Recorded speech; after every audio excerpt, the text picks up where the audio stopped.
क्रिस्त में मेरे प्यारे भाइयों और बहनों, मेरे बहुमूल्य भाइयों बहनों और बच्चों, आप सबों को जय यीशु। हमारे सृष्टिकर्ता पिता परमेश्वर एवं हमारे मुक्तिदाता यीशु क्रिस्त की कृपा, शांति और एकता सदा सर्वदा आपके एवं आपके साथ एवं सारी दुनिया में बने रहे।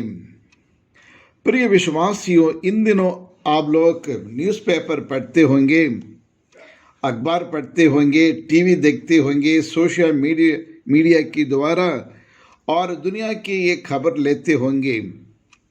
आज दुनिया के देश भयभीत हो चुके हैं। दुनिया के चारों तरफ युद्ध का माहौल और बनते जा रहा है और रशिया एवं यूक्रेन के बीच में भयंकर युद्ध चल रहा है और इसमें कई लोगों की और यानी मृत्यु हो चुकी है। लगभग हजारों लोग को मारा गया है और देश को टुकड़ा टुकड़ा कर देते हैं, विनाश कर देते हैं। और आज ऐसे एक परिस्थिति उत्पन्न हो चुकी है कि क्या आने वाले समय में तीसरा विश्व युद्ध और छिड़ने वाला है।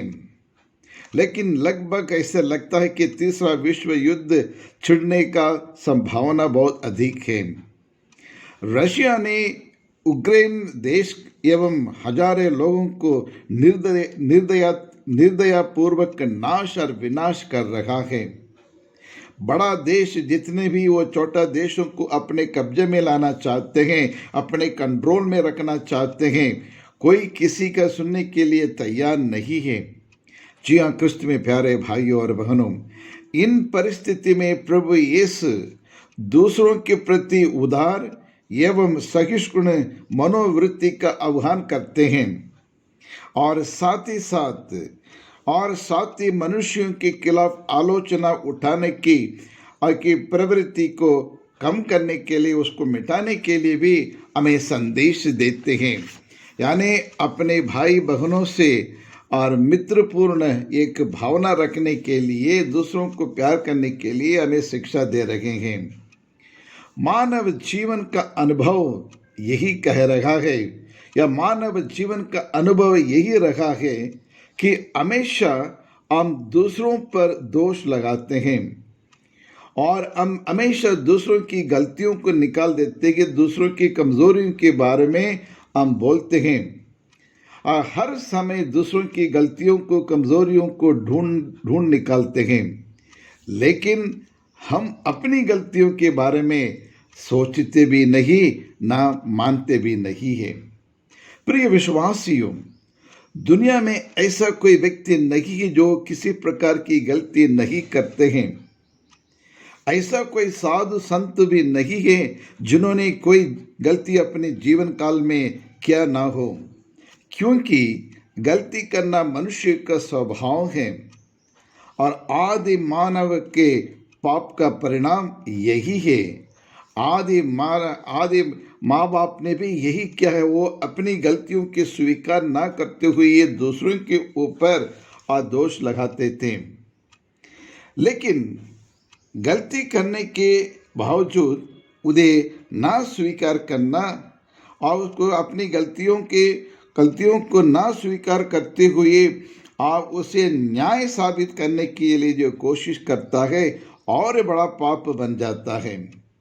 जब हम अपनी गलती को स्वीकार करते हैं या अंगीकार करते हैं तो तब हम प्रायश्चित करेंगे, मनन चिंतन करेंगे और मन फिराव करेंगे और गलतियों के सुधारने के लिए हम कोशिश करते हुए सही मार्ग पर लाने के लिए और हम कोशिश करेंगे।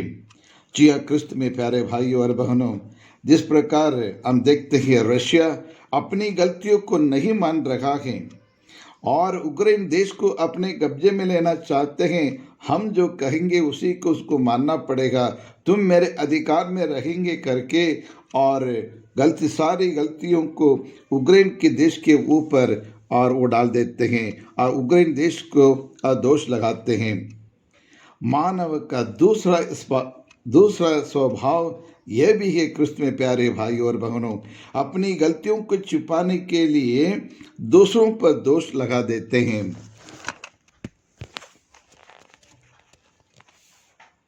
कोई भी इंसान अपनी गलतियों को और मानने को तैयार नहीं है, वो तुरंत अपनी गलतियों को, कमजोरियों को छिपाने के लिए दूसरों के ऊपर दोष लगा देते हैं।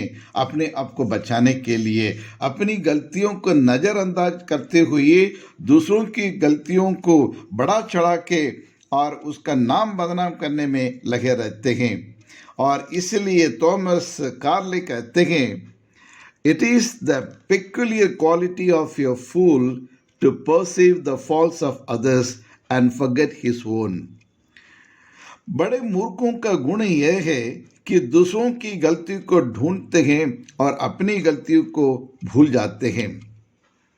The greatest of all faults is to be conscious of none. यानी कहने का तात्पर्य यह है कि सभी दोषों में सबसे बड़ा दोष किसी के प्रति सचेत रहना नहीं है। यानी सभी दोषों में सबसे बड़ा दोष किसी के प्रति सचेत रहना नहीं है। आज का सुसमाचार इसी संदेश के बारे में हमें बतलाता है। आज के पाठ के द्वारा प्रभु यीशु गलती करने वालों एवं दूसरों को आलोचना करने वालों इन दोनों व्यक्तियों के बारे में बताता है। बड़ा सवाल हमारे सामने है प्रिय विश्वासियों, आलोचना करना सही है या गलत है? दूसरों को जज करना सही है या गलत है?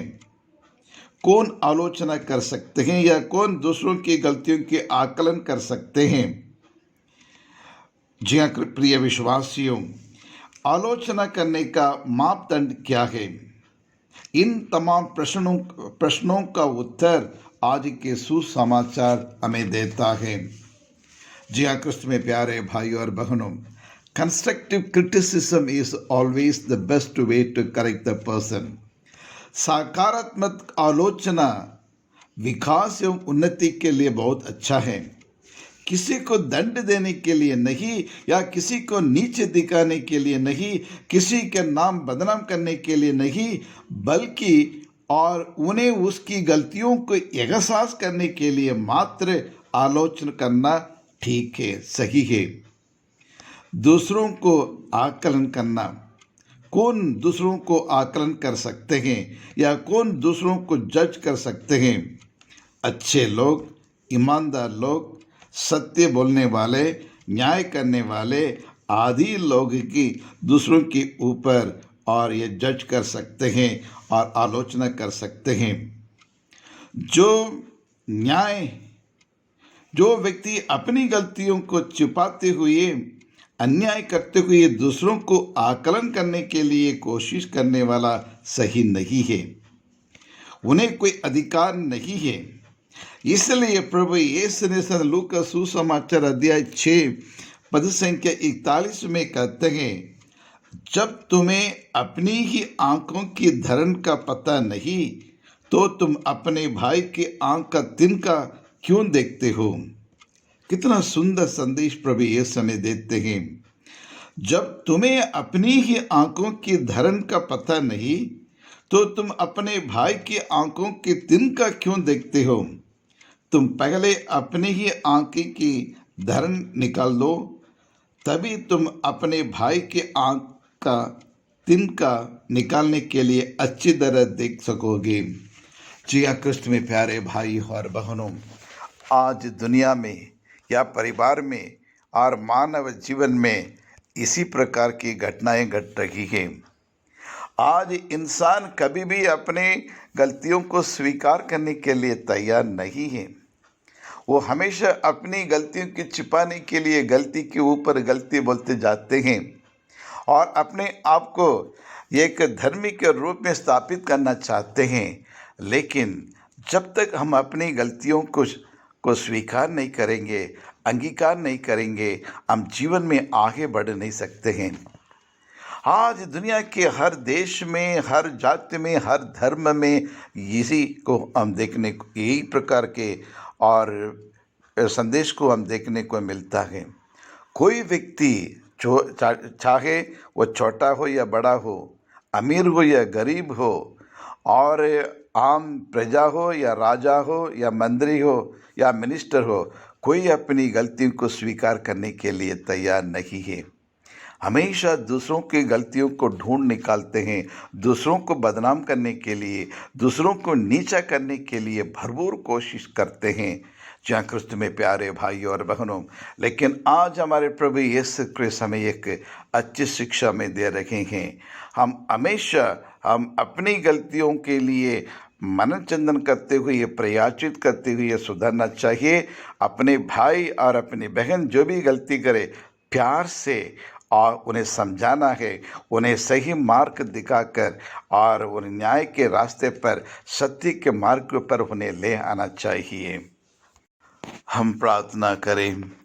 हे सर्वशक्तिमान शाश्वत परमेश्वर, हम आपको धन्यवाद देते हैं प्रभु, तेरी स्तुति करते हैं, तेरी आराधना करते हैं। हम मनुष्य हैं प्रभु, लेकिन मनुष्य का स्वभाव गलती करना, पाप करना। लेकिन प्रभु हम आपके चरण में आते हैं, मन फिराव करते हुए, अपनी गलतियों के स्वीकार करते हुए हम आपके चरण में आते हैं प्रभु। हर दिन आपके सानिध्य में आकर हम अपने दोष को, अपनी गलतियों को हम स्वीकार करते हैं प्रभु।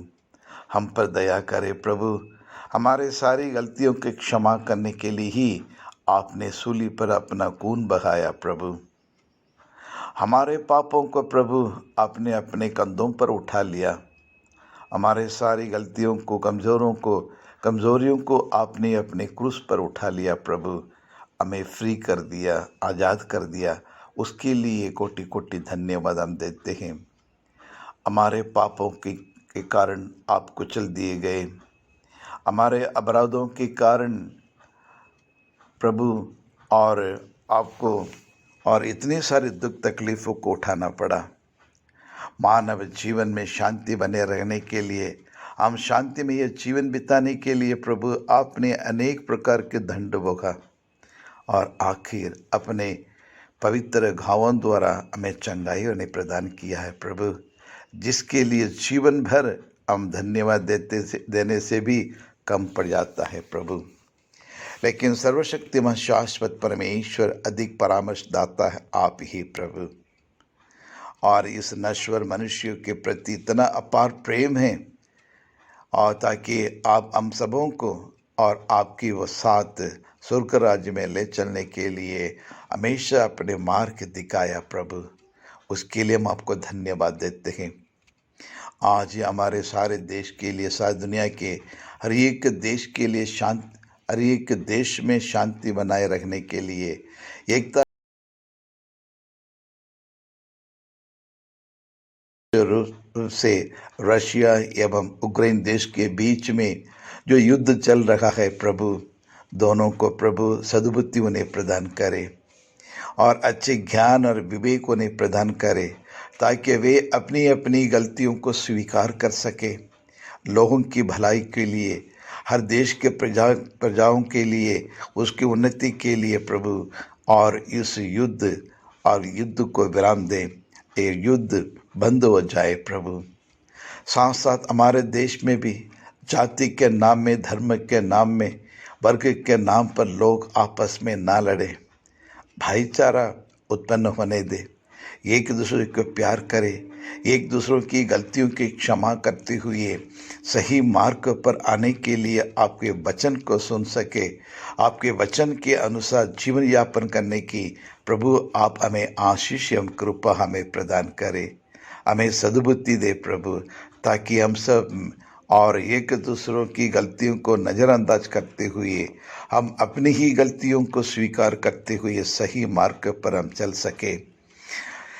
पिता परमेश्वर, हम आपको धन्यवाद देते हैं। अब्राहम के ईश्वर तेरी स्तुति हो, इसहाक के ईश्वर तेरी स्तुति हो, याकूब के ईश्वर तेरी स्तुति हो। और इस माहौल में प्रभु आप हमेशा आपकी उपस्थिति हमारे साथ रहें, जिस प्रकार आपकी उपस्थिति हमेशा इस्राएली लोगों के साथ रहा, मूसा के साथ रहा, योशुआ के साथ रहा, और उसी प्रकार हमारे साथ भी रहे। आपकी उपस्थिति हमेशा हमारे परिवार के साथ रहे, ताकि हम एक दूसरे को क्षमा करते हुए एक अच्छे क्रिस्तीय जीवन बिता सके। एक पिता परमेश्वर के संतान के रूप में और भाईचारा के साथ, आपसी प्रेम के साथ, आपसी एकता के साथ हम जीवन यापन कर सकें। यही प्रार्थना हम करते हैं हमारे प्रभु यीशु क्रिस्त के द्वारा। आमीन आमीन।